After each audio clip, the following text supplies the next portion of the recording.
Hey Lorna, I thought it would be best to message you rather than meet face to face since we're so busy and all. I've got some important news to announce. So I left something for you guys in your garden. I do hope that you can go and get it soon so that you can see what it is. I'm sure you'll be so excited about it. Sequoia? What are you even talking about? Why would you leave something in the garden for us? Also, when did you even get here to do that? Well, I'll be honest with you, I just left it there as a secret before I decided to go back home. I wasn't actually going to tell you. I thought maybe it would be nicer to let you find it on your own. Enough talking about why I was there and how I was able to get the present into your garden. Why don't you just go outside and see what it is for me, okay? I don't get why you're in such a hurry for me to go and check it out. Are you trying to tell me that this is a living thing? Or is it just some trash that you brought? Oh, dare you say something like that? Of course it's not trash. Shall we call it something that is actually living instead? Okay, it's actually a human being. I threw my daughter, who's bound to a wheelchair, into your garden, and she's waiting for you to get to her. If it's not too much trouble, please look after her. Since you've got no children, I can spare one, so I gave you the one that was born with a terminal illness so that you're not so lonely at home. Isn't that great thinking on my part? This has to be some kind of sick joke, no? You didn't seriously just put your child in my garden for me to look after her, did you? Did you do this to poor Bella? How could you do something so horrible to a child that you gave birth to, Sequoia? Do you not know how wrong this is? To just up and leave your child with someone else? Don't you understand how great this is, though? How can you class something like this as a bad thing when you've now gained a child of your own? She can't stand for even a few seconds out of that wheelchair, and she's just a rolling waste of my money and effort. She's no use to my family or to society, for that matter. In fact, that girl in your garden should be grateful that I've raised her up until now. If she's able to grow up and make it to adulthood, what kind of future will she have? Someone who's bound to a wheelchair would never be able to work at a decent company because she would hardly be able to get around, yeah? As someone who would be disabled and not have a good job, wouldn't be getting that great of a salary either. So in fact, she really is a waste of money and resources. What the heck are you even talking about? Do you know who this girl is you're talking about, Sequoia? It's your daughter. Your own flesh and blood you're talking about. I can't believe you just said these horrible things about your daughter, who's only still in junior high school. You can't predict anything about her future. How could you be so cruel? Okay, Lorna, if you can get that mad about the things I'm saying about Bella, then isn't it obvious that you're more qualified to raise her than me? You can raise that little loser from now on. Don't you realize that we're both in the same boat? You haven't given birth to your own child, so that makes you a loser too, yeah? If Bella can't make that much money in the future due to her condition, then all she's going to be doing is asking for money. I'm so tired of it already. That makes absolutely no sense, considering I've been hearing that you've been going to the casino pretty often and losing money that way, so how can you say this about Bella? Hey, don't share your judgment on how I spend my expenses. That money that I gamble is a necessary expense, and it's a way for me to have fun. But when it comes to Bella's medical bills, getting her prescriptions, and other emergencies like that, it's a waste of money and makes me feel super poor. You're literally the worst human being that I've ever had to deal with in my life, Sequoia. What kind of mother says these things about their own child? I can't believe the terrible things that you've been saying about Bella. She's one of the sweetest kids on the planet. I'm so disappointed in you. Oh, shut up, would you? I don't give a crap what you think of me, you absolute loser. I'm just stating common sense here, Lorna. I've had enough of that failure in my life. Well, anyway, I'm going to stop talking to you right now. From now on, you're going to be Bella's guardian, and I don't want anything to do with her. Good luck. You'll need it. See ya!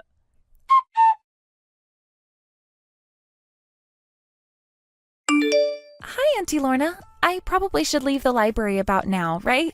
Also, I'm getting a bit hungry since it's getting close to dinner time. Okay, no problem, Bella.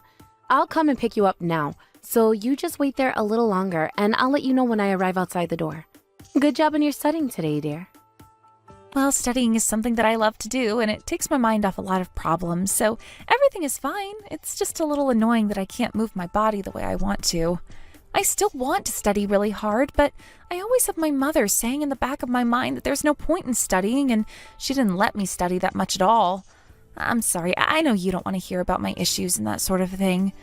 I didn't really want to burden you with what my mother said to me, but yeah, she bothered me a lot. Hey, Bella, listen to me, okay? There's absolutely no need for you to apologize to me at all about what you want to talk about. It's my sister's fault, if anything. Yeah, you're right, Auntie Lorna.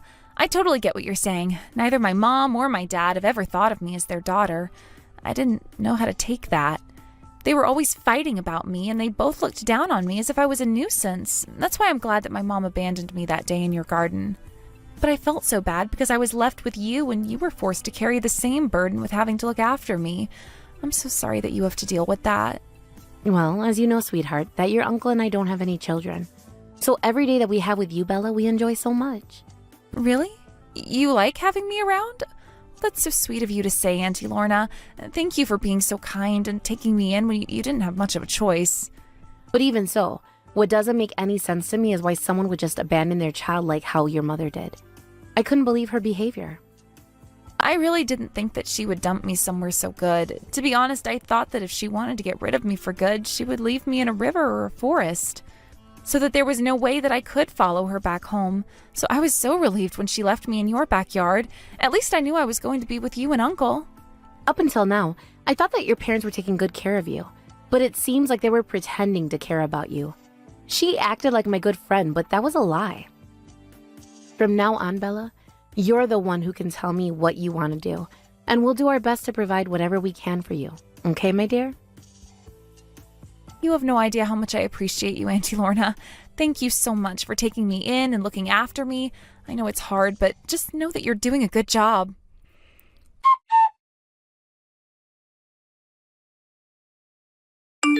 What's with you, Lorna? Why have you been so quiet with me up until now? Shouldn't it be fine for Bella's real mother to contact her? Let me talk to her. I don't know why you're shouting at me, considering you've not kept in contact for the last few years, Sequoia. You last contacted me when you dumped Bella in my garden. What do you want? What kind of message is that? Are you kidding me? That's not very welcoming of you. I've heard that Bella is an artist who's been getting a lot of attention from young people recently. It seems that she's been creating a lot of cool illustrations and videos of her making art and other things like that. How is she doing things like this? It sounds like Bella's a real hit with younger generations and they're watching her videos a lot. Why didn't you tell me such an important thing like that? Are you seriously kidding me right now, Sequoia? Do you not remember what you did to her all those years ago? You abandoned her in my garden. Don't you remember wheeling her onto my property? Since when do I need to report to you anything that Bella's doing when you didn't care about what happened to her? Well, after I found out about what Bella was doing with her life, I changed my mind about wanting her in my life or not. I think it'll be better for her to spend time with her real parents. Excuse me? What on earth did you just say to me? Since when did her real parents ever give a crap about her? Is this because she's actually doing something with her life? The most important thing when it comes to family is that we're bound by blood. As you know, blood is thicker than water, yeah? Anyways, I'm coming over to pick up Bella. I do appreciate you taking her on, I really do. And I thank you a lot for claiming her as one of your own. I'll take her off your hands now. Are you seriously telling me that you're just going to go ahead and take Bella away from a family that truly looked after her and loved her as their own? You can't take her away from me. Huh? What did you just say to me? Since when did you have any right to claim my own flesh and blood as your own? Are you pretending to be her parent? You're so delusional, Lorna. No matter how hard you try to win my daughter over, you'll never be her real parent. What's the big deal taking her away again? Don't you know how much someone in a wheelchair can be a burden to other people and how you live your life? I'm doing you a favor. I bet you feel the same about Bella now as I felt about her back when I left her in your garden. You must be tired and sick of her, right? Don't you get it? Your own daughter doesn't want to be anywhere near you, so please don't try and get back together with Bella. Bella has gotten stronger ever since you left her. She was always afraid that people would abandon her again after you did that to her. You're just hindering her if you take her away from me and her uncle. She studied really hard to forget about what you did, and now she's learned to draw lots of really cool pictures that many people admire. I think that she wanted to do something that new would make her feel successful so that her fear of being abandoned wouldn't come up again. Don't you understand what you did to her mental health, Sequoia? You're the one that instilled this trauma in her head, and she's been trying to deal with that. Don't ruin things for her.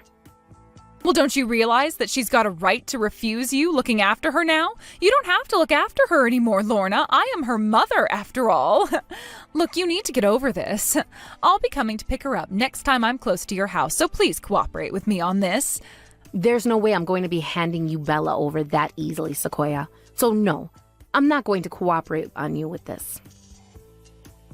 Okay, whatever. You don't have to completely do that, but could you at least resist me taking her? Just loosen your grip on her so I can take her back to her real home.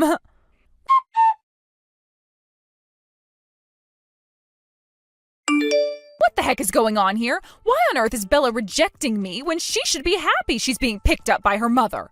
I'm her real mother. Doesn't that mean anything to anyone at all? I'm just trying to take her back to her home that she knows. What's the problem with that? But the only thing I get when I approached her is, who the heck are you? Like, who says that to their mother? She knows what my face looks like. She was only a junior high school student when I left her. The Bella that I know would never talk back to me like that. She'd never act so cheeky towards an adult. What have you been teaching her, Lorna? You've been spreading horrible things about her own mother to her, haven't you? No one else would be able to do that because she's not close with anyone else, right? I'm not doing that at all. And haven't you realized that she has her own feelings and thoughts on the world and the people in it? Especially the horrible ones like you. Of course she was never going to let you take her back to your house without you asking me or her if she truly wants to go. You don't listen to her at all, do you? If you're being rejected now, Sequoia, then maybe it's because of your past actions on Bella. She remembers the day that you abandoned her. It's not something you can forget like that. Like, use your common sense when you think about your daughter, okay? It's impossible for someone to want to be with their parents again after being abandoned by them, right? But unlike you, Bella actually has biological parents that are geographically close to her. You don't know what it's like since you failed to have your own children. But that means the only blood that you have with Bella is blood. Both Bella and I place more importance on the relationship bond rather than blood. Got it? There's no way that I can understand that because you need to be blood related to have a super close relationship with relatives. I know you're both teaming up to exclude me. I'm literally a part of Bella's family. I might not be directly related by blood, but I'm still a blood relative to her, Sequoia. Even after explaining things to you, you still don't get it. Actually, I've got something that I would like you to read, Sequoia. It's very important, and you need to make the effort to read it when you get it. Huh? What do you mean by that? I don't need to read anything because I know what it's like to be a real mother, so I don't need to be lectured by you, Lorna. Just listen to me, all right? In that popular entertainment magazine that you used to read every week, this week's release has an interview that Bella did. During that interview, she talks quite a bit about you, so if you want to know the reasons why Bella won't go with you, you need to read what is said in that magazine. She talked about me in an interview? Maybe she's mentioning me because she wants to thank me for giving birth to someone who was able to be a creator? Oh, it's so true. Bella still wants me as a mother after all, if that's the case. You were just trying to hide your embarrassment when you tried to chase me away earlier on. That's absolutely not the reason why that happened at all. You really are delusional. You should really read that interview she did. Even though I'm telling you to look at it, you probably won't end up reading it, so I guess I'll just tell you what Bella said about you, Sequoia. So you finally wake up, okay? In response to the question that she was asked, which was, what's the secret to creating beautiful pictures in the worldview that they try to create? She answered by mentioning that she was abandoned by her biological mother. She creates the pictures that she does because she is grateful to the people that saved her life. She wants to express her gratitude towards her aunt and uncle for taking her in and raising her during the time of her abandonment to the present time. That's the answer she gave Sequoia. Do you finally understand what we're talking about now? Bella's fans have heavily criticized you, her mother, and my sister. Okay, that simply can't be true, can it? I didn't know anything about how she felt. Bella's never even said anything like that about me before. Has she? Not to the public, no. But to me, of course she has. Whilst her popularity has risen over the last few years, she still never revealed a lot about herself. She's popular among her fans as she's been a mysterious creator that never let on about her personal life. But did you really think it wouldn't be long until she revealed details about you, Sequoia? With technology and everyone talking about what gets posted on social media, it's a lot quicker to identify who people are and how they relate to other people. I don't understand. Why didn't you hold the interviewer back from asking those questions? You're supposed to be looking out for her. Why did you allow this question to be answered? How was I to know that she was going to mention you, Sequoia? I'm not a mind reader, and she can speak about anything she likes. She's a free woman. Also, I don't know how obvious it is, but I feel the same as Bella about you. You're a horrible person that's done nothing but think of yourself. Oh, shut up, you stupid cow. How dare you say something like that to me? You don't know what it's like when she was younger. You never had to go through anything difficult. If someone doesn't want to be abandoned, then someone shouldn't be carrying an incurable disease. That would help me out a lot. How dare you say something like that when Bella couldn't help that? It's not something that she could control. It's just what's going on with her body. What are you saying to me about Bella is not making any sense. So don't even think about saying something like that against me. Her incurable disease doesn't hinder her too much. Oh, this is absolutely ridiculous. Talking to you, Lorna, isn't getting me anywhere with this. I need to talk to Bella directly so that we can change her mind. I was shocked to witness what I saw and heard today from Bella. This is all your fault. I shouldn't be able to not take my daughter back with me. Well, how dare you try and contact Bella when she's trying to get over what you did to her physically, emotionally, and mentally? You're a horrible woman. Oh, shut up, Lorna. This is none of your business, and you're just a temporary person that isn't needed anymore. This is a parent-child issue, so you need to stay out of this.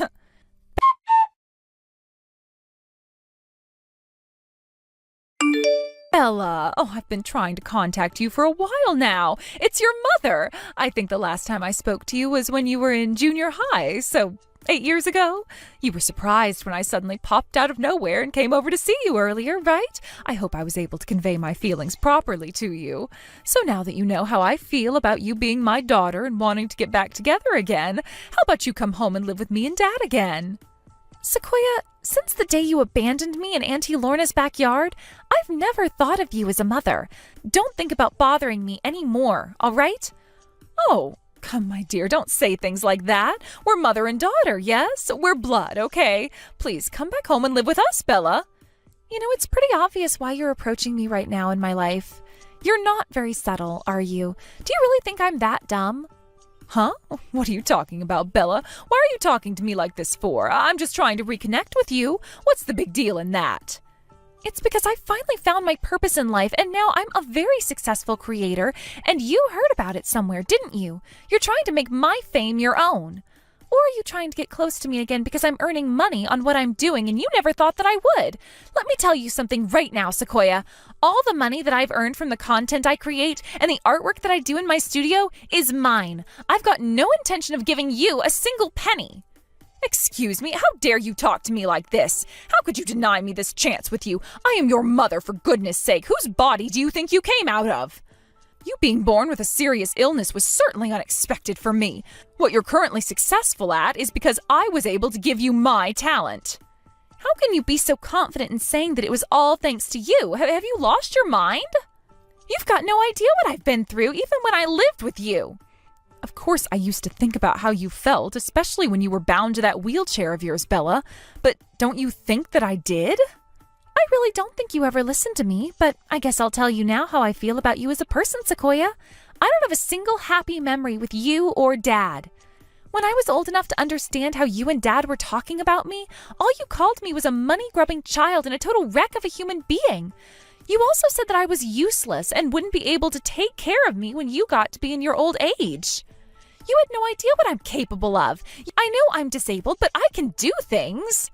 Every time I heard you say those horrible words, either directly to me or when I was wandering around the house, it felt like my heart was being broken into a million pieces.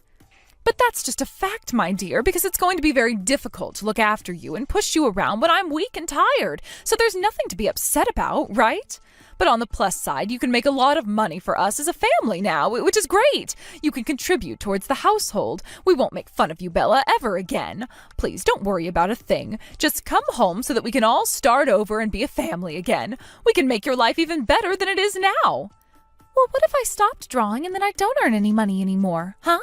Would you still want me back if I did that? At the moment, you'd both abandon me again.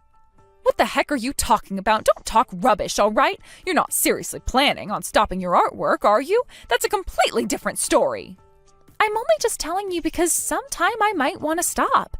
I don't intend on quitting at all, but the way you reacted was the only answer I needed right now. It's not about me as a person and being your daughter. In the end, all you want is a money-making machine. You don't want me back to love me and take care of me. I'll just be your quick way to earn lots of money, and I don't appreciate that at all. What have you ever done for me apart from giving me my existence, Mom? You never showed any interest in me, so I needed to find something to put my heart and soul into rather than the family that neglected me, and that was painting. I was way more interested in doing that than having a conversation with you and Dad, and this was all occurring before you threw me to the curb. But then you keep saying how useless I was, even though I was trying to prove to you that I could do something. You never let me have any fun, and you just mistreated me. Oh, whoa, was that the case? To be honest, I don't remember ever feeling like that when you were living with us. Look, it was a long time ago, and shouldn't we let the past go?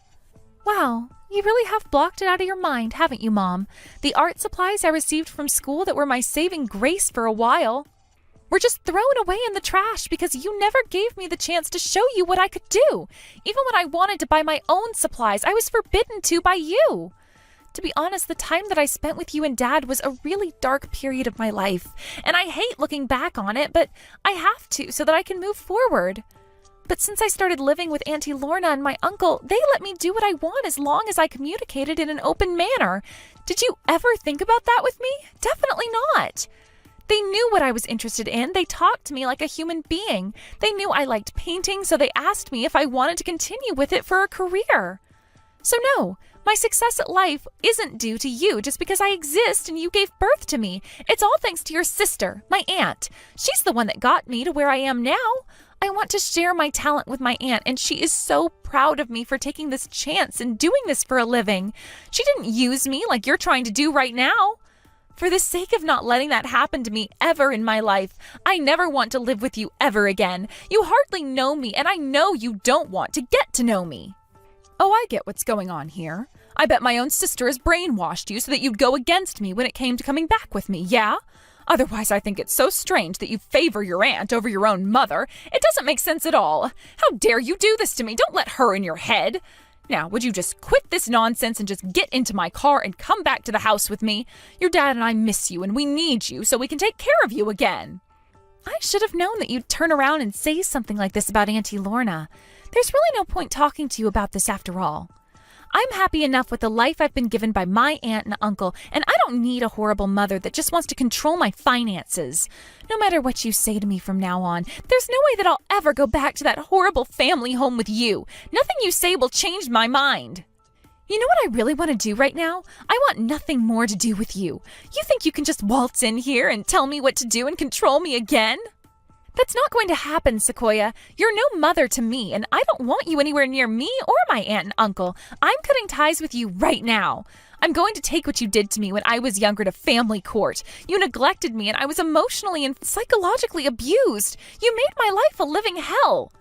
I thought I was never going to be free from you, but then you finally were able to leave me, and the only thing I'm grateful for is that you left me with Auntie Lorna. She knew how to be a mother better than you did. Also, if you don't plan on leaving me alone, I'll put in a restraining order against you. You're stalking me, and I told you I don't want to go with you, so leave me alone. You're going to file a restraining order? I've hardly done anything to you, Bella. How dare you do something like this to your own mother? Stop letting that horrible woman brainwash you. She's making you say things that you don't really mean. You're not going to take things this far, are you? When you were living with us, you never acted like this. You were never so cheeky, and you never talked back. How dare you do this to your own parents? I can do what I want now and say whatever I like because I'm an adult and I'm free from your grasp. I'm not going to get shouted at for voicing my opinion about you. I'm not being oppressed or intimidated anymore by you or Dad. I'm not scared to speak down to you since you're the worst person I've ever had in my life. I've already found a better family who are so precious to me, and they care about me so much and show their love in the most amazing way. They accept me for who I am. At least give me half of the money you've earned so far so that I'm able to keep on living a nice life. You owe me that much, especially since I gave birth to you. I've got a right as your biological mother to take what I like from you. Just give me some of your money, you spoiled little cow. Come on, don't do this to me. How dare you? You've got no right to anything I've earned. I I'd never give you any money even if you were the last person on earth. I don't think of you as a mother anymore. I'm going to take this opportunity to finally block you from ever messaging me again. I've got a life to live and I am doing it without you. Goodbye, Sequoia. Have a nice life. Wait, you can't do this to your own mother. Please, let me back into your life. I'm sorry for what I said and did to you all those years ago. Please, forgive me. Don't block me, please. I need to see you. Please, at least let me meet you like once a year or something. Or just give me a small allowance and I can just leave you alone. Bella, wait.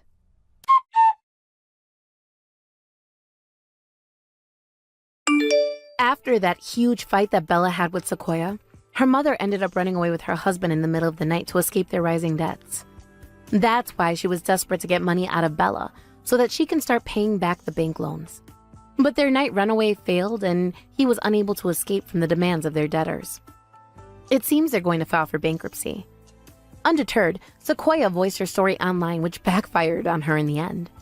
Apparently, she was identified to be Bella's mother by Bella's fans, and it sparked a huge firestorm on social media. In the end, she was threatened and nobody wanted to take her side of things anymore. It seems that she spends her day feeling useless and also afraid to leave her house, as many people threw things at their door in anger.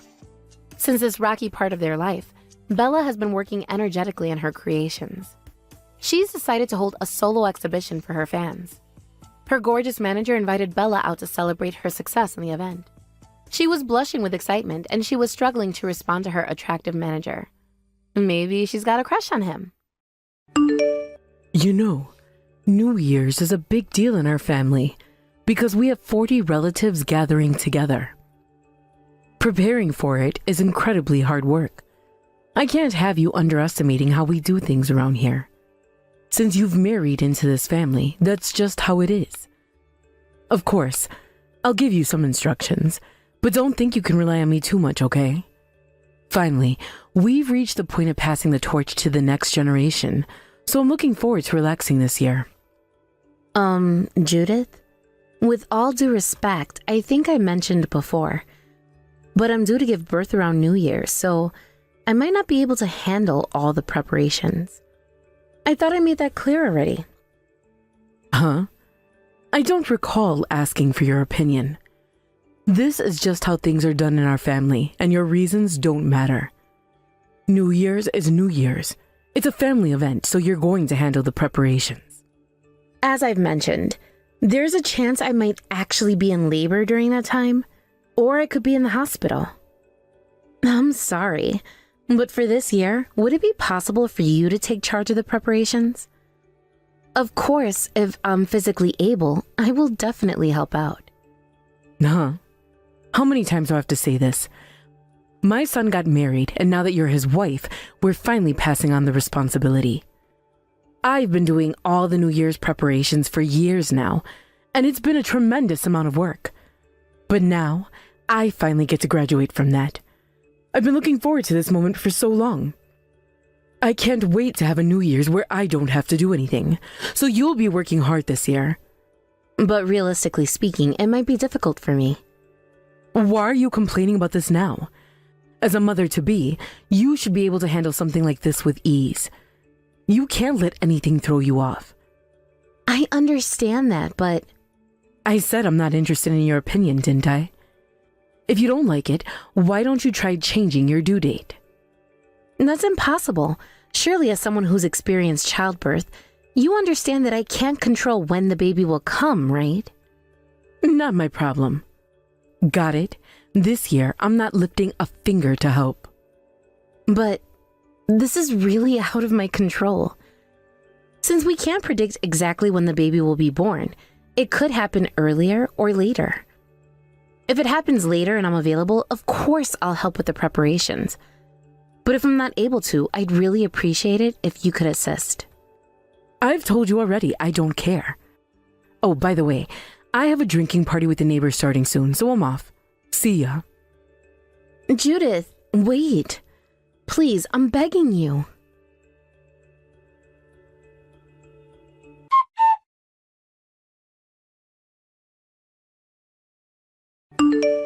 Hey, where's the New Year's food you were supposed to prepare? Uh-huh. I just gave birth a little while ago, so I haven't been able to prepare the food. What? What are you talking about? I told you how important this is, didn't I? Giving birth doesn't matter. Don't you understand the importance of family traditions? Even if you say that, it's not realistic for me to do this right now. I just went through childbirth. I literally put my life on the line to bring a child into the world. Even if it's the day you give birth, if you're a wife in this family, you make the food for the relatives.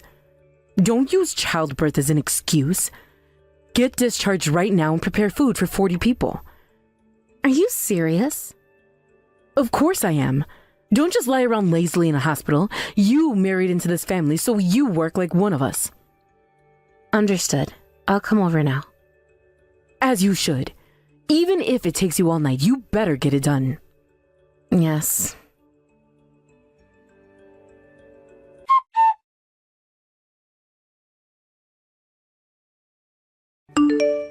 Hey! What are you doing collapsed on the floor? You've caused an enormous commotion here from the start of the new year. We had ambulances and police cars rushing here all because of you. And you couldn't even manage to make food for 40 people? Seriously, what do you think you're doing? Because of your incompetence, I had to use the little scraps you left behind to finish preparing the food. It was your job, and yet why am I the one doing it again this year? You will apologize, kneeling and bowing at my feet next time I see you. And don't think you'll get away with that. You owe me a Chanel bag as an apology. If you don't, you are no longer part of this family. You are a disgrace as a wife, and you should leave this house immediately. So, it was you, Judith. You're the one who pushed Kenzie to the brink, aren't you? It's not Kenzie who's going to leave, it's you. I'm the one who's utterly disappointed in you. What? Who's this? Huh? Who do you think you're talking to? It's me, your husband. Wait, you're here? Are you serious? I heard from Kenzie what really happened when I saw her lying there exhausted and you simply laughed it off, telling her, "What are you doing lying down?" I knew something wasn't right, so I asked Kenzie to tell me everything, and she told me the truth. You made her come home and prepare food for the entire family right after she gave birth. I couldn't believe it, but now I know it was all because of you, Judith. Stop exaggerating. All because of me? That's such a horrible thing to say. I was just following the family traditions. I've always had to take care of the New Year's preparations. And now that Kenzie's married into the family, it's her turn. I did the same thing for years, and now it's her responsibility. I didn't do anything wrong. Don't try to paint me as the villain here. Are you kidding me right now? You never gave birth in the dead of winter like Kenzie did. And even when you did have our children, my parents were always incredibly kind to you, making sure you didn't have to lift a finger. They took every precaution to ensure you weren't overexerting yourself. After you gave birth, I was the one who took over the household chores, and I didn't let you do anything strenuous. I even know how you slacked off on the housework for months afterward, letting me do most of it. Wait, that's different. You can't compare our situations. You wouldn't understand, Davis, because you've never given birth yourself. After childbirth, it takes time to recover. My body didn't cooperate for months. It's not like I could just jump right back into things. Wow, that's rich coming from you. So you know exactly how hard it is to recover from giving birth. And yet you still forced Kenzie to make food for the whole family right after she had our baby? That's not the same thing. I mean, it's just one day. I thought she could push through and manage for a day. After all, it's only a bit of extra effort. Your excuses are pathetic. I don't want to hear them anymore. I was shocked when you insisted on staying behind with Kenzie instead of coming with me to my parents' house for New Year's. But now I understand why. You never had any intention of helping her. Instead, you wanted her to suffer, didn't you? I'm truly disappointed in you, Judith. You've let me down. That's not true. I just thought you were working so hard lately that you deserve a break. I didn't want you stressing over the New Year's preparations. That's why I stayed back. It was for your sake, not hers. Enough! From now on, I'm leaving everything in Kenzie's hands. I've already crossed a line by borrowing her phone to message you, but I can't sit by and let this continue. When I get back, we're gonna have a serious discussion. And just so you know, this will be your last New Year's with my family. You won't be around to celebrate with us next year. Wait, Davis, what do you mean? We've been married for decades. How could you suddenly turn against me like this and take her side? You're my husband. How could you? Are you even listening to me? Judith, it's Kenzie. I gave birth recently, and your son went back to your house to drink on New Year's Eve. You didn't even bother to come to visit your new grandchild, and instead you both stayed behind celebrating without us. So what? What's the big deal? You could have just made the food at your house and brought it over to Grandma's tomorrow. We could have seen each other then. What's with all this drama? I was literally risking my life giving birth. The only one who cared enough to come by my side was Davis. But by the time he got here, I had already returned home to start preparing the food. When Davis found out what I was doing, he rushed over to help. He called an ambulance for me, but if he hadn't come in time, I don't even want to think about what could have happened. Stop being so melodramatic. If you're well enough to be sending messages, you clearly weren't in that bad of shape. You called an ambulance just for that? You've made a scene, dragging the whole family into it, and now we're all in an uproar. Honestly, you're such a drama queen. And as for Davis, well, he's always been too soft on you. You're calling me dramatic? I literally collapsed, Judith. That's your own fault for not taking better care of yourself. You've clearly been neglecting your health if something like this can take you down. All I did was make sure you followed the family traditions like any proper wife should. I didn't do anything wrong. Davis seems to have made up his mind, but for now, I'll be staying in the hospital as the doctors have advised me to rest. So enjoy your New Year's with your son and the rest of the family. Of course I will. We'll have a grand time, as always, while you've made yourself irrelevant in this family anyway. Actually, Judith, it's you who's irrelevant now. Davis said that he's decided you're no longer part of this family. Huh. Don't be ridiculous. I've had enough of this charade.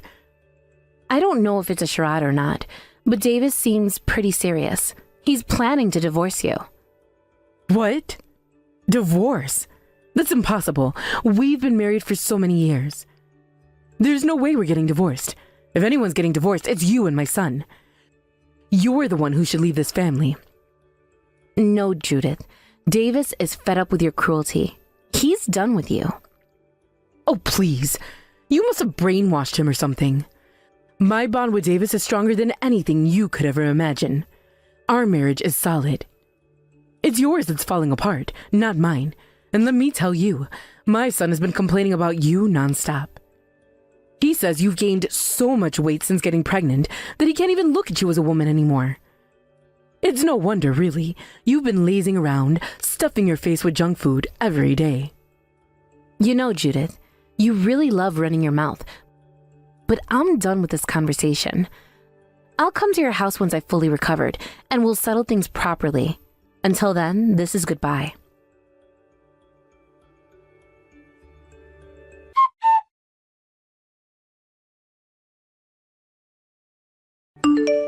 Kenzie, I truly apologize for what happened yesterday. The fact that I didn't notice things had gotten this bad is my failure as well. I've made you shoulder so much. I don't even know how to properly apologize. Davis, thank you for reaching out. But please, you don't have to apologize. I'm the one who's sorry for dragging you into this mess. It must have been difficult for you too, and I can't imagine how shocked you were yesterday. Yeah, I won't lie. It was pretty shocking. But after seeing all the evidence, honestly, I feel more resolved now. If she's gonna behave like that, then I can't just sit back and stay silent any longer. Right. I understand. So, what are you planning to do? I've made up my mind. I've put up with a lot from her for years, thinking that it was easier to ignore the issues than face them. But now, seeing how far things have gone, I realize that ignoring her behavior has only made everything worse. And now you're caught up in it. This isn't something I can just tolerate anymore. You've really had to go through a lot with Judith, haven't you? Honestly, when I heard what you said to her yesterday, I was shocked. I thought I was the only one she treated so harshly. I know. I can't apologize enough for that. The truth is, I've been letting her get away with everything for years. I never really pushed back, and she took that as a green light to do whatever she pleased. She became arrogant, never lifting a finger, and treating everyone around her as though they owed her something. So that's what it was like for you too. Yeah, even when our son was born, she was pampered and treated like she was doing something amazing. I didn't see it at the time, but we all coddled her too much. I thought I was doing the right thing by supporting her, but I realize now that I was just enabling her behavior. She got used to everyone catering to her whims, and before I knew it, she was manipulating people into giving her whatever she wanted. I see. You're not the one at fault here, Davis. You don't need to beat yourself up over this. Judith is the one who created the situation with her behavior. Maybe, but it's my responsibility too. I let her act this way for too long, thinking that it was easier to just ignore the problems.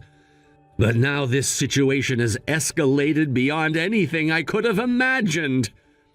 The fact that she treated you the way she did, I just can't let this slide anymore.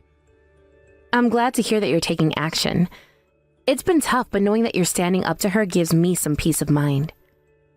I'll handle things from here on out, but Kenzie, you shouldn't have to deal with this either. Don't push yourself too hard. Let me take the lead on this. Thank you, Davis. I appreciate that, but I'm ready too. I've got everything I need, and I'm prepared for whatever comes next. Good to hear. I'll start the necessary discussions on my end. You just focus on your health and well-being. Don't stress yourself out more than you need to. Of course. I'll do my best. I'll talk to your son about everything too. I know we both need to be on the same page. That's important. Make sure you two are aligned, and then we'll move forward together. But don't hesitate to ask for help if you need it. You're not alone in this. Thank you. I feel so much better knowing that you're by my side. Of course, Kenzie. We're family. I won't let Judith's actions tear this family apart any longer. We'll get through this. I hope so. I just want things to get better from here. They will. I'm certain of it. We've been through too much to let her continue controlling things the way she has. It's time for a change. Yes, it is. Thank you again for everything, Davis. I'll talk to your son and we'll figure out our next steps. Take care of yourself, Kenzie. I'll be in touch soon. Thank you, Davis. You too.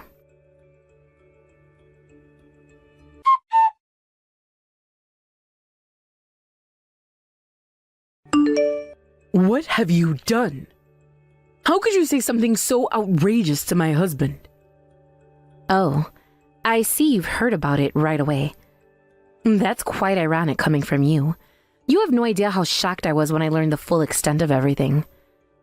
I can't believe you were having an affair with an old male friend and that your husband got involved with that friend's daughter. It's such a disgusting mess. It's unbelievable. I didn't know anything about it. I had no idea his daughter would end up in a relationship with my son. We're all married, so I never thought it would come to this. Well, that makes sense. I'm sure your son would say the exact same thing. I mean, it's beyond disgusting to think that your mother and her father were dating while they were both married. If I were in his shoes, I'd feel like throwing up. What did you just say? Honestly, it's just plain gross. What on earth are all of you doing getting involved with each other while being married? I guess the apple doesn't fall far from the tree, huh? How do you even know about all this? It's not just about my son. Believe me, I was just as shocked. When I noticed my husband acting suspiciously, I hired a detective. It turned out that everything was connected, and I found out about your situation too. But honestly, I intended to ignore it, at least until this incident happened. Huh? What do you mean? I mean, I didn't really care about what you were doing with your life. Frankly, it was none of my business, and I had no way of knowing how much Davis was aware of your actions. I was going to keep quiet about it. Then why did you say anything? Well, Davis was already exasperated with your behavior, and he said he was considering divorce. So I figured that telling you wouldn't change anything. Since I was at that point, I decided to tell you everything just to support Davis, who was on my side. If I hadn't done this... Right. You probably wouldn't have been asked for alimony, and you could have had a regular divorce. Scary how resentment works, right? I've been through a lot of pain because of you, so I think it's only fair that you feel some pain too. You must be kidding. To try to ruin me for such a reason? Ruin you? You're the one who's been thinking about men other than your husband. I think the problem lies with you, who did something you wanted to hide. So you'll be getting divorced and kicked out of the house. You've been a stay-at-home wife until now, but from now on, you'll have to work hard and live on your own. If you'd like, my husband and I can get divorced too, so we can help each other out. I'll be getting a hefty alimony for my divorce. I want nothing to do with a lousy man who betrays me for his pregnant wife, while he thinks he can make me work. Wait a minute. I get it now. We're both reflecting on our actions, so please forgive me for this incident. I won't treat you meanly from now on. We can all be a happy family, right? Don't say it so casually. You could have put my life at serious risk here. And you think saying sorry will fix everything? You're the one who betrayed me, thinking you can just soak up the sweet stuff while I'm hurting. But do you have any idea how deep that wound is? Just saying I'm sorry won't heal it. Please, I didn't expect this divorce to happen. I'm begging you. Can't you say something to help us out? I've already told you that I think divorcing is the right decision. You've mistaken your position because people have been too kind to you. This incident should help you realize just how incompetent you are. Now, go ahead and fall into hell with your worthless son and reflect on your choices, you pathetic woman. How could you say that to me after everything we've been through as a family? You think being a family means ignoring betrayal? No, it means holding each other accountable for actions. You failed at that, and now you have to face the consequences. You think this is easy for me? I didn't choose to be in this situation. I thought we were in this together. Together? You thought this was about support? No, it's about truth. You've lied and betrayed, and now you're expecting sympathy? That's rich. What about my sacrifices? Everything I've done for this family. Sacrifices? Sacrifices for what? To enable your son to repeat your mistakes? No, I don't think so. It's time for you to face reality. You have no idea what I've sacrificed. This isn't just about you and me.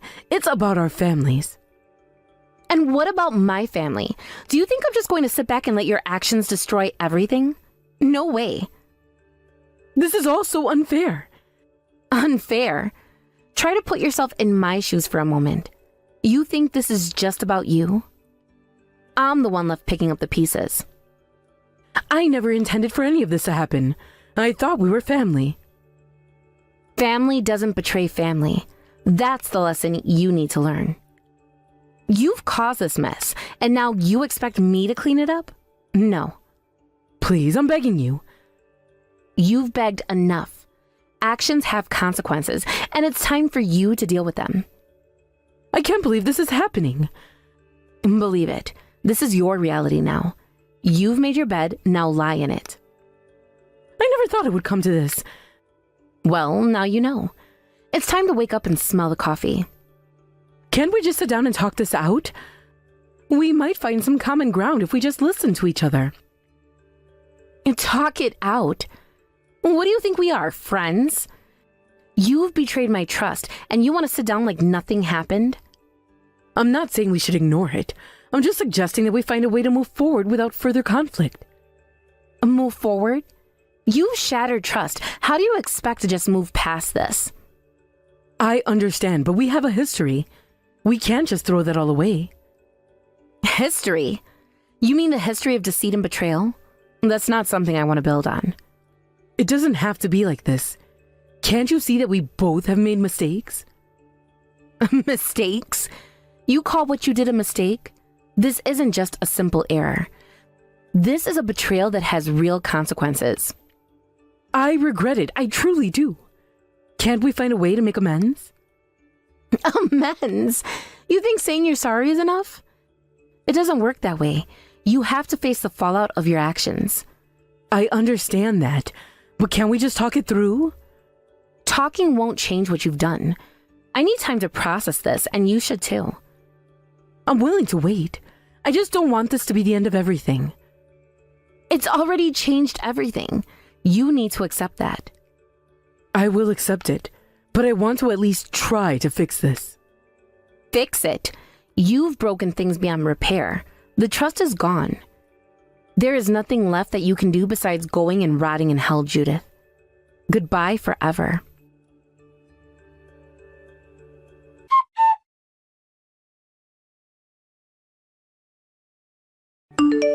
Both Davis and I got divorced, and afterward, we completely severed all ties with each other. The two of us, who were thoroughly bewildered by our family over this matter, seemed to have been cut off from our relatives as well. Of course, my husband and Judith never once saw my child's face. Instead, I made sure to receive the appropriate alimony payments from them before completely cutting ties. I believe that these two, who cannot understand the pain of others, should learn by experiencing pain themselves. The divorce marked a significant turning point in my life, one that I had never expected. I remember the day we decided to end our marriage vividly. It felt surreal, as if I were watching a movie unfold rather than living through a personal crisis. Both Davis and I had invested so much into our relationship, and yet, here we are, deciding to walk away from everything we had built together. The moments leading up to that decision were filled with tension and heartache. We had spent years trying to make things work, attending couples therapy, and having countless discussions about our future. However, with each conversation, the realization grew stronger that our love had faded, replaced by resentment and misunderstanding. The emotional distance between us became insurmountable, leaving us both feeling lonely even when we were in the same room.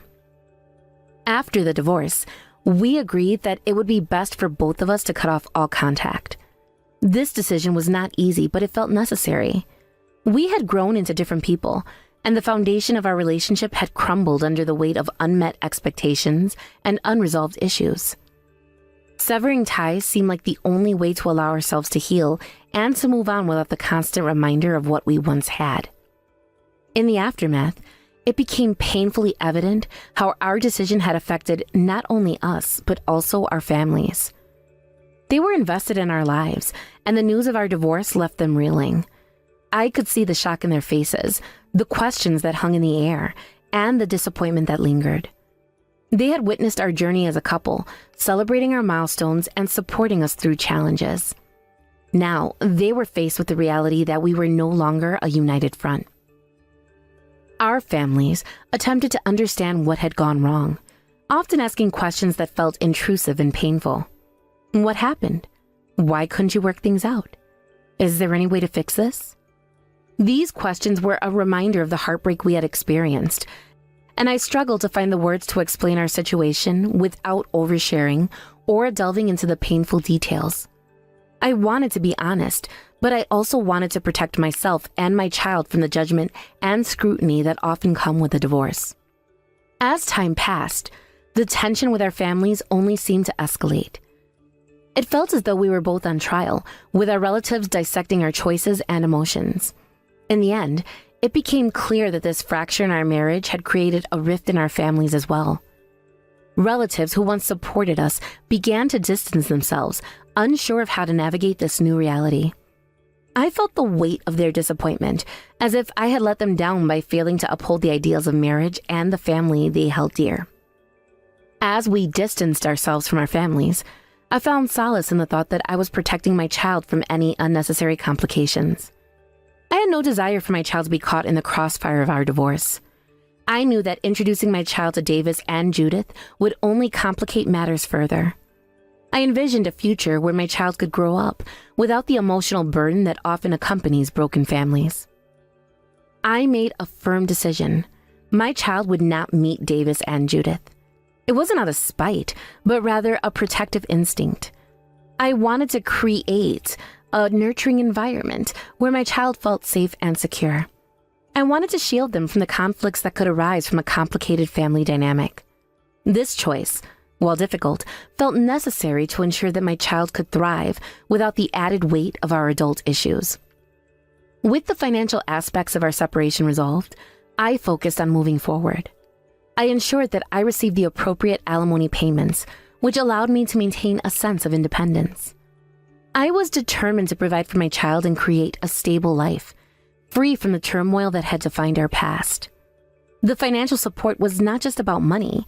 It represented a commitment to my new path, a path where I was in control of my life and my future. As the days turned into weeks, I couldn't help but reflect on the emotional scars that lingered from the divorce. It was not just a matter of ending a marriage. It was about the loss of dreams and the hopes we had for our future.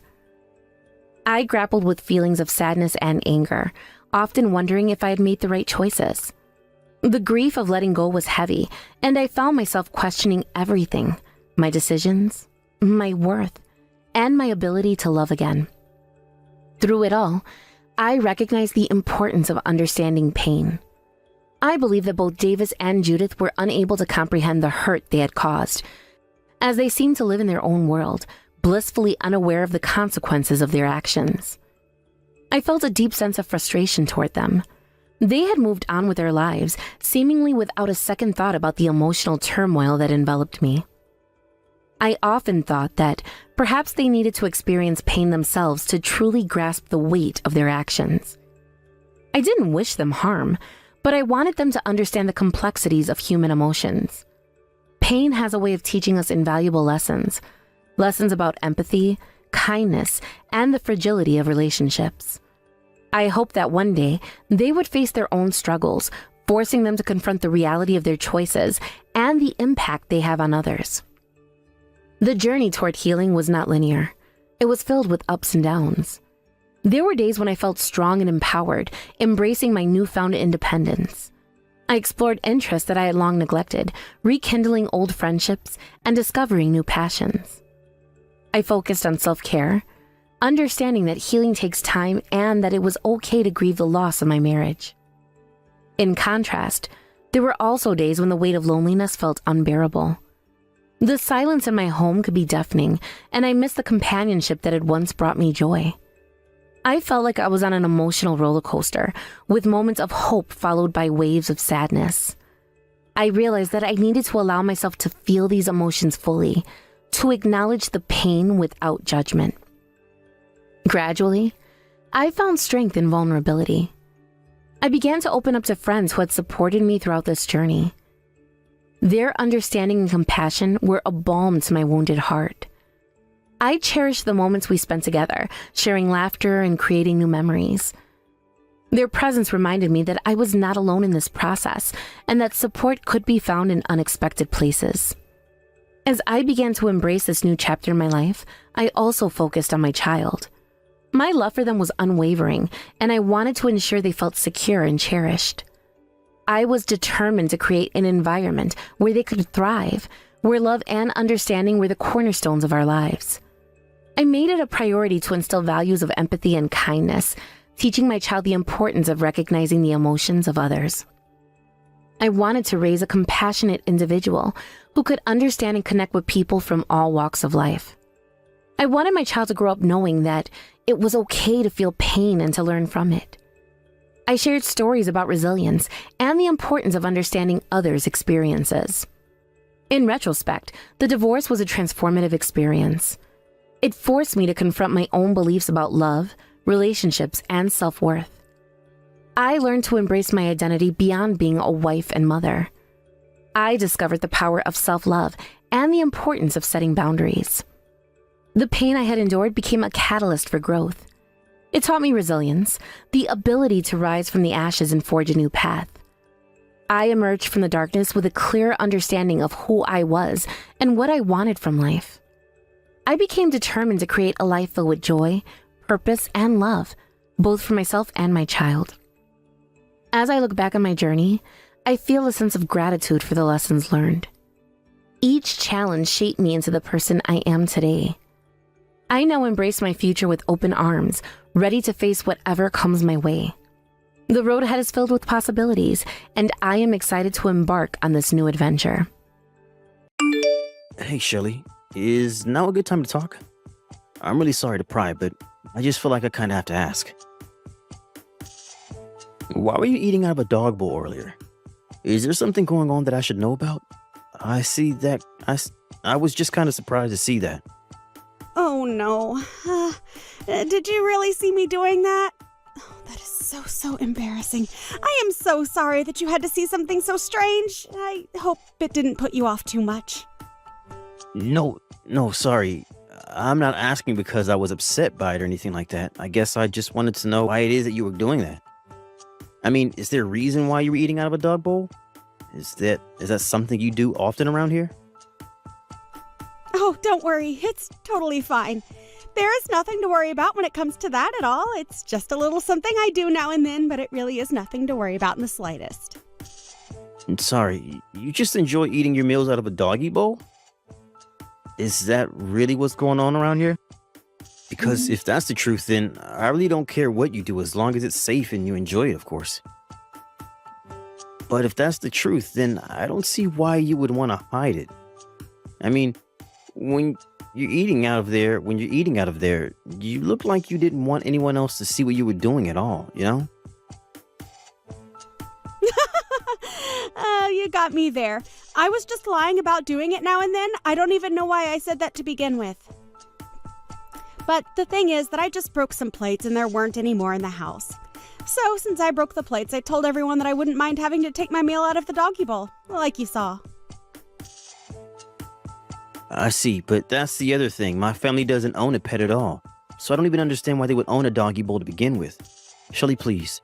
I'm really not mad or anything like that, but would you just please tell me what exactly is going on here? Okay, I guess I have no choice but to be honest with you. I'm eating out of a dog bowl because your mom asked me to. Well, more like ordered me to. Wait, what? You're trying to tell me that my mom is forcing you to eat out of a dog bowl? Is that really true? No, wait, forget I said that. I didn't mean that at all. I swear, please, just forget everything that I've said about this whole thing. Let's just drop this and never ever bring it up again. After all, this is the first time that you've been back home for something like 3 years, right? I really would rather that you relax and not have to worry about my problems. Shelly, please, just wait 1 second. I mean, do you really think that I'm going to be able to enjoy my time here at all knowing that something like this is going on? Please, you can talk to me. You can trust me, okay? I just want you to tell me what it is that my mom has told you to do.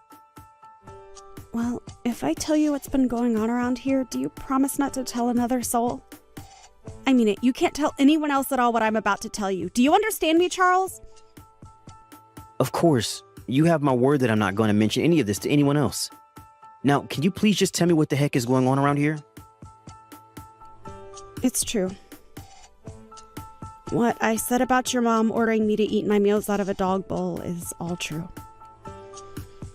And honestly, I'm not sure how much more of this I'm going to be able to take. Shelly, I'm so sorry that you had to go through all this. What in the world happened between you and my mom that would make her want to treat you like this? There's been a lot that's happened between us, actually. It's all been so much, though. It's almost hard to remember.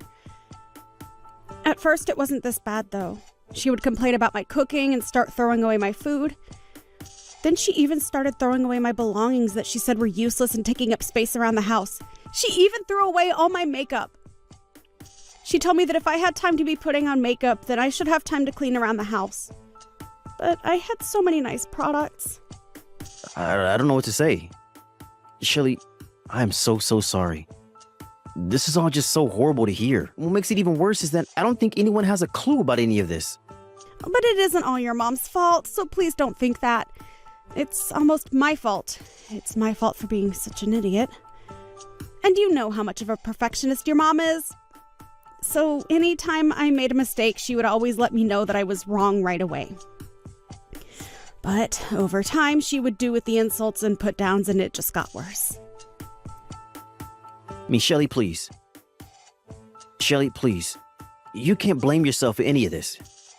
Everybody makes mistakes, and even if you do feel like you need to make up for them somehow, what my mom is doing to you just isn't right. You aren't dumb, and you don't need to be perfect. You're human just like we all are, and you deserve respect. But what I really want to know is if my brother Quinn is doing anything about this. I actually haven't told Quinn that any of this is going on. And your mom is always so kind to me whenever there are other people around. But I know that her anger is just building up inside of her. I can see it in her eyes. The way she looks at me when no one else is. I can see the hate she has for me. Although now that I think about it, I think that your mom really started to get about all of this after your father passed away. I see, but are you saying that that means that my mom has been treating you in the way that you described to me just now ever since my dad died? That's right. But I guess that means that it's been about as long as you've been out of the house, hasn't it? Although I guess it really does make sense. After all, when that happened, the time that I was spending alone with your mom at home increased by a lot. I know I should have been coming home more often to check in on everyone.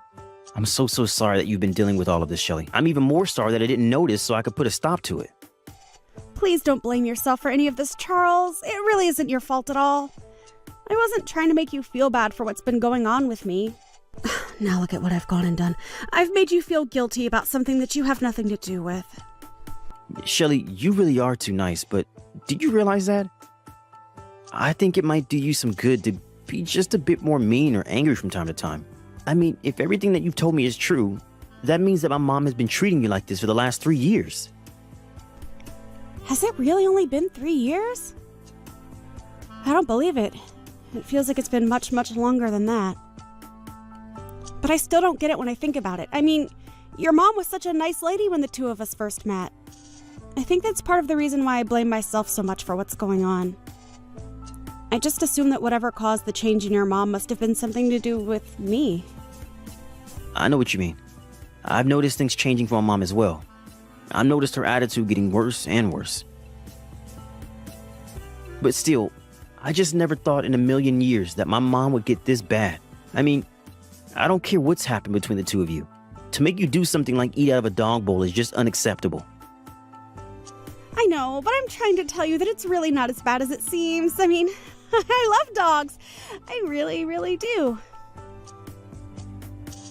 Shelly, I think you and I both know that that is not the problem here. But I will say that I really admire the brave face that you're putting on in spite of all this.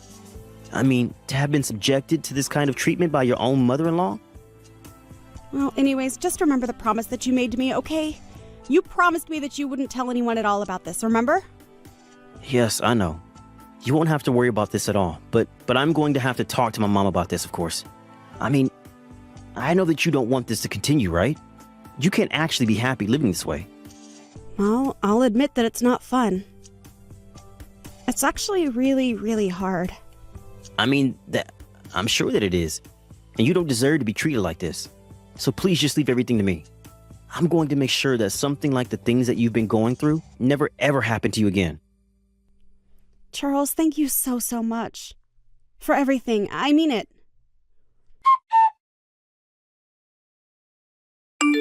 Hey, Mom, are you there? I was wondering if you wouldn't mind chatting with me for a bit here. There were a few things I'd like to talk to you about, if that's all right. Oh, Charles. You know, I'm so happy that you're finally home. It really has been so long since I've had my little boy back here. So, of course, we can talk. Let's talk about whatever you want to talk about. I'm glad that you said that, Mom, because I kind of want to talk about Shelly. I was just curious what you think of her. You want to know what I think about Shelley? Well, why would you want to know something like that? Well, I guess I just wanted to make sure that the two of you are getting along okay. I mean, have there been any kind of issues between you two? It seems to me like things are going well around here, but you can never really know without asking, right? I guess I'm just asking because I'm thinking about when I'm going to get married, and I just wanted to ask about how living with your daughter-in-law has been going for you. I see. Well, that makes sense, I suppose. What can I say about Shelley? Well, if I can really be honest with you, I think that she might just be a little slow from time to time. And she can certainly stand to improve her direction following. Really? Is that how you feel about her? So you think that she doesn't really do a good job of listening to you when you tell her to do things? I just mean that these things happen. But as we can clearly see, the fault is usually overwhelmingly on the daughter-in-law.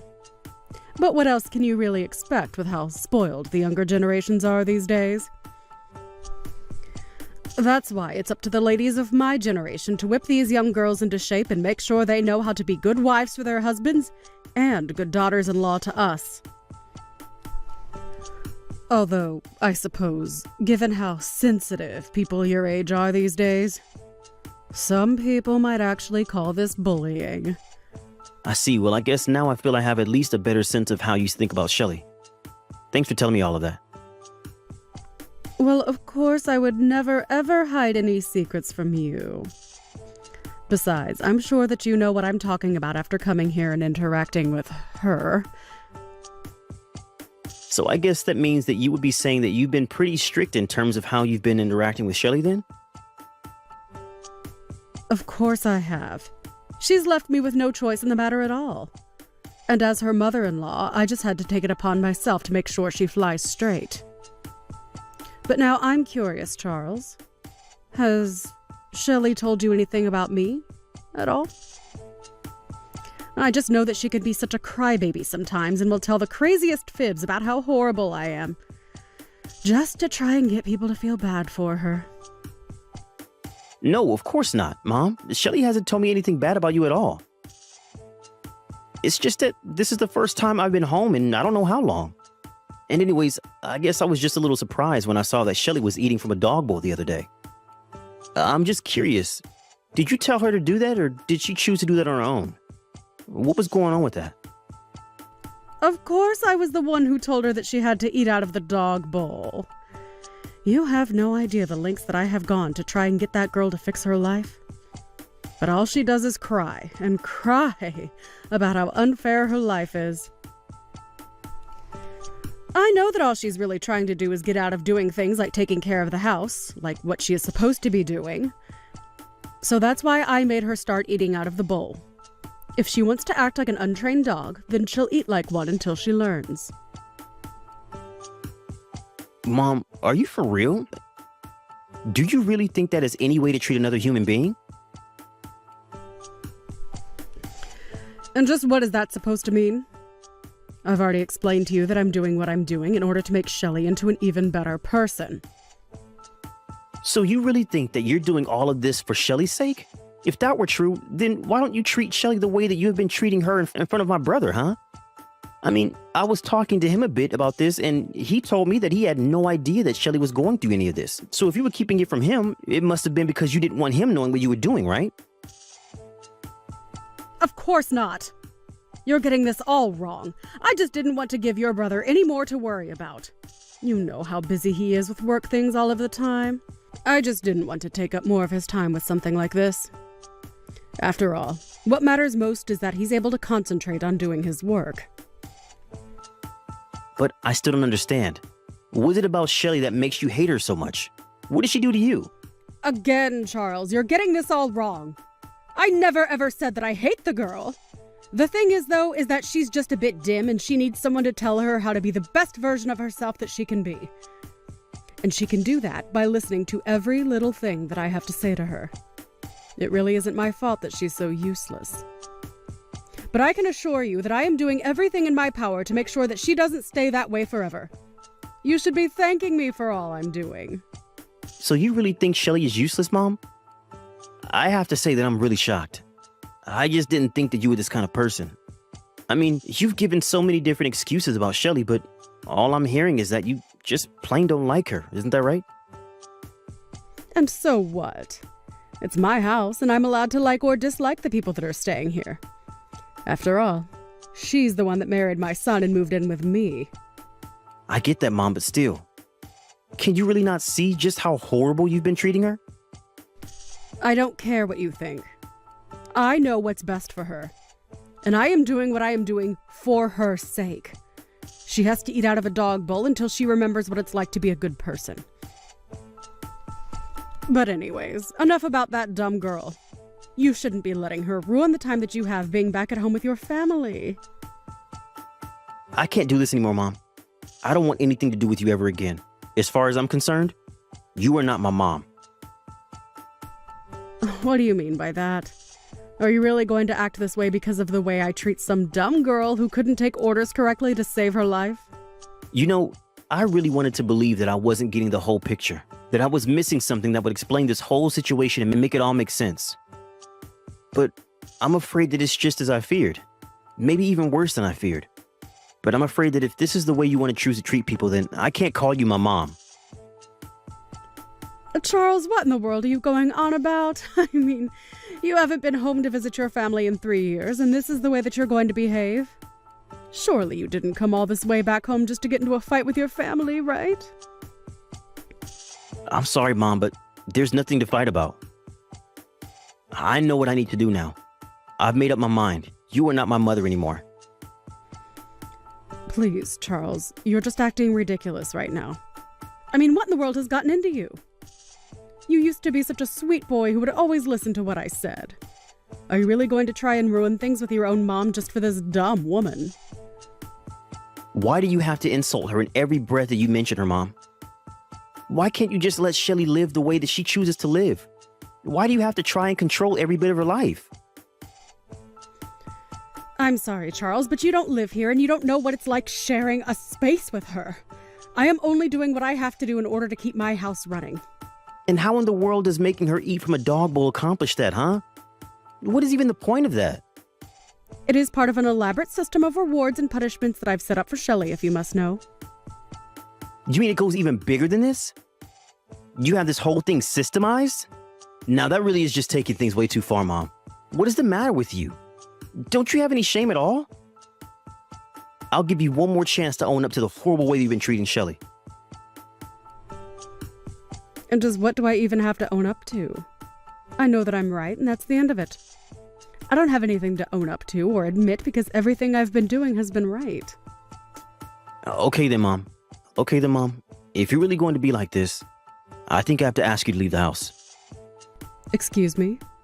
What do you mean by that? What do you mean leave the house? I mean that I bought this house, right? It's my name on the deed. Of course, when I did, it was because I wanted to make sure that you would have a place to live when it was clear that Dad wasn't going to make it. But you can't live here if you're going to treat Shelly this way. Now, hold on just a second. You're not really serious about that, are you? I mean, that's taking things way too far. The only person taking things too far here is you, Mom. You were acting like some kind of school bully when you should be the adult here. You should be the adult here. Well, I refuse to support someone who treats another human being the way that you treat Shelly. Now get out. Wait, no, you can't be doing this to me. I'm your mother. Oh, don't worry. Neither you nor Quinn are going to be staying here any longer.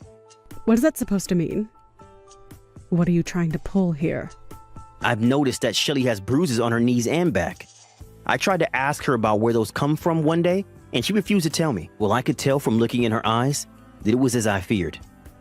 So then, you're telling me that you're really going to choose this other woman over your own mother and brother? I can't believe it. While you were busy psychologically torturing Shelly, you were standing by while Quinn abused her physically. Oh, please, nobody was torturing or abusing anybody. This whole thing is just getting to be ridiculous. Except for the fact that I have video evidence of both you and Quinn treating Shelly horribly. What do you mean? What video? What are you talking about? I'm talking about the fact that I have footage that was recorded in private while you had no idea that you were being watched. I don't care what you say. I'm still not going to be moving out. You really are horrible. Do you know that, Mom? I know all about how Shelly is always the first person to get up in the house. First, she has to pack Quinn's lunch for work. Then she makes breakfast for the two of you. After that, you make her do all of the cleaning and all of the washing and cleaning around the house. Then you make her cook your lunch, do the shopping, cook dinner, and fold all the laundry. You've been treating Shelly like a servant, not your daughter-in-law. For the last time, I'm doing all of that for her sake. Why can't you get that? If I didn't tell her what to do, she would be sitting around on the sofa watching TV all day. And just what's wrong with taking a day off where that is all you do now and then, huh? Because from what I've heard, Shelly barely has any time to sleep with how busy you're keeping her, and yet you insist that it's all for her sake? I have had just about enough out of you. You have no idea what it's like to be a mother-in-law. I am the matriarch of this family, and what I say goes. And so the truth finally comes out. Well, at least we both know how you feel about your role in the family. We'll see how well that goes for you, though.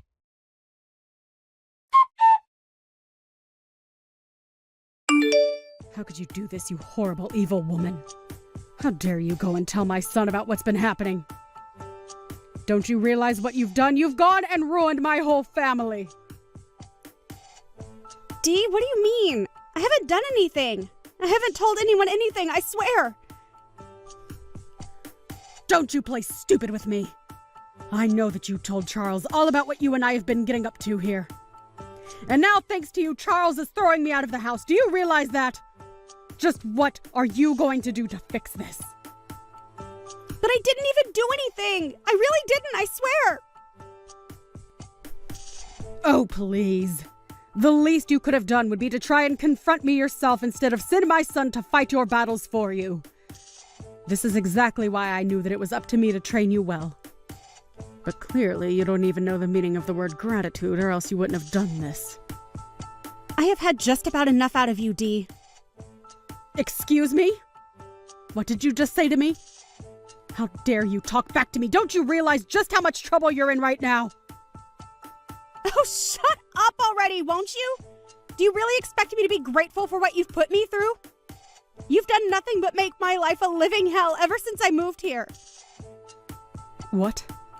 What's going on here? I don't understand. You're not supposed to talk to me like this. Well, I am. And what are you going to do about it, huh? Did you really think that I wasn't getting angry under the surface this whole time? No, What do you mean? What has gotten into you? You know, I don't think that Charles quite understood my point of view about all of this. He seemed to think that I was taking all of this crap from you because I was weak. But that isn't true. I was just hoping that you would burn yourself out of all your bullying. I had hoped that if I put my good foot forward and showed you how eager I was to be a member of this family, that you might change your ways. But I guess my leniency has just the opposite effect on you. I suppose it all does work out in the end, though, considering the fact that you're being evicted. What are you talking about? Who are you and what have you done with Shelly? This isn't right. You have no idea the kinds of things I'm capable of. I was just biding my time, subjecting myself to the abuse you and your son poured on me. But really, I was just being thorough in my collection of evidence. I wanted to make sure that there wouldn't be room for any doubt at all. You mean that you did all this on purpose? This was all part of your plan to get Quinn and I kicked out of our own home? I wasn't tricking you at all. Like I just said, I only had the patience to let you set yourself up for failure.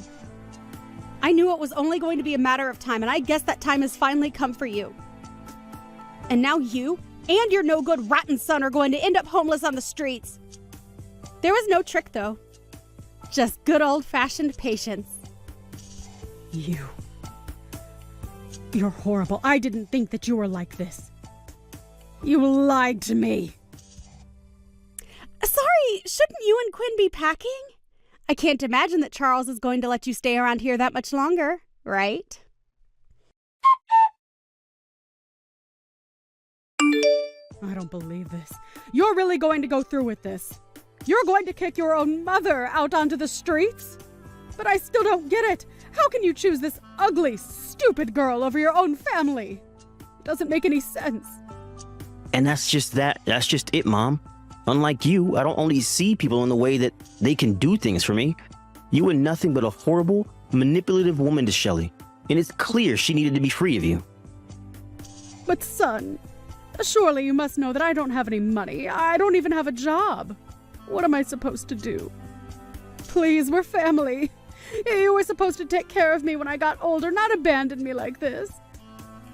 I already told you that I'm not your son, and I don't care what you do. Now, as far as I'm concerned, this is just kicking out a couple of squatters in my house.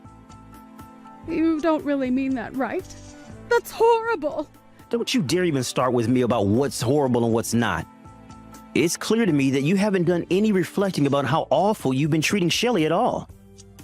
But to make up for all the horrible things you've been doing to her, I'm going to let her keep this house. Please, Charles, please don't do this.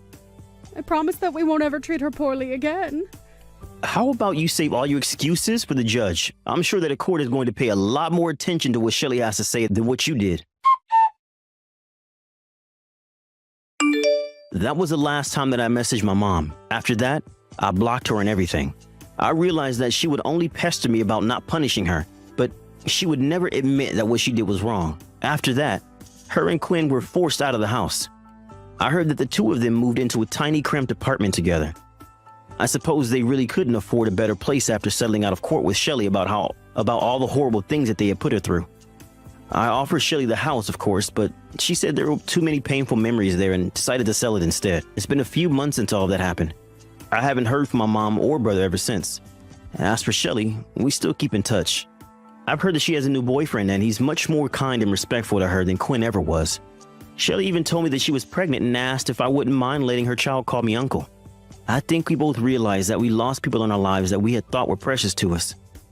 I'm only happy that Shelley was able to get out of that situation and into a much better one.